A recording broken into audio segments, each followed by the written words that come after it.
And it's very, tense across the whole of France at the moment, and not just in Nanterre, where, of course, the shooting happens 2 days ago. And dare I say, it's very interesting to note already that the French president, Emmanuel Macron, remained silent about this terrible death for a full 24 hours.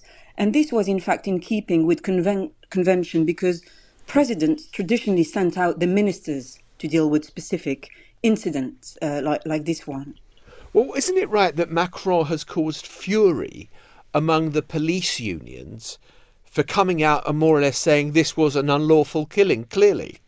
Precisely. It was a rare rebuke, actually, from the president, including his ministers, the interior minister, Gérald Darmanin, and only this morning, the spokesperson for the interior minister also spoke on French radio, saying as much, that the killing was unlawful. And in this case, Emmanuel Macron investigated the evidence himself, and he concluded after watching that shocking video that Nahel had indeed been unlawfully killed in the most horrific manner possible by a serving police officer.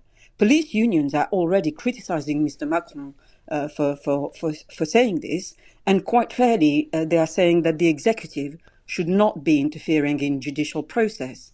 But a police officer has now been identified only as a 38-year-old Florian, and he's in custody and expected to be charged with murder very shortly.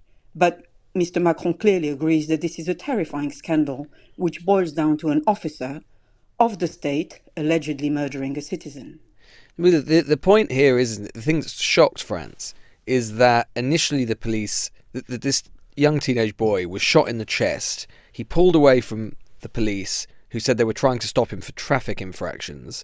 And the police initially said that one officer had shot the teenager because he was driving his car at him, but that version of events was itself actually quite quickly contradicted by a video circulating on social media, which seemed to show that that wasn't the case.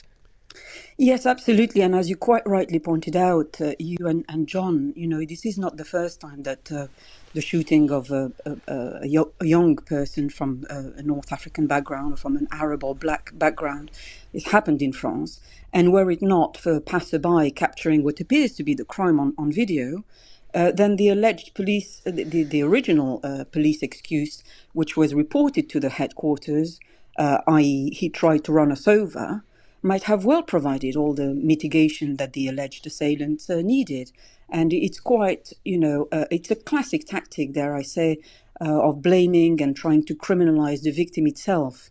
And France has a long track record of doing that, especially against its, dare I say, Algerian community.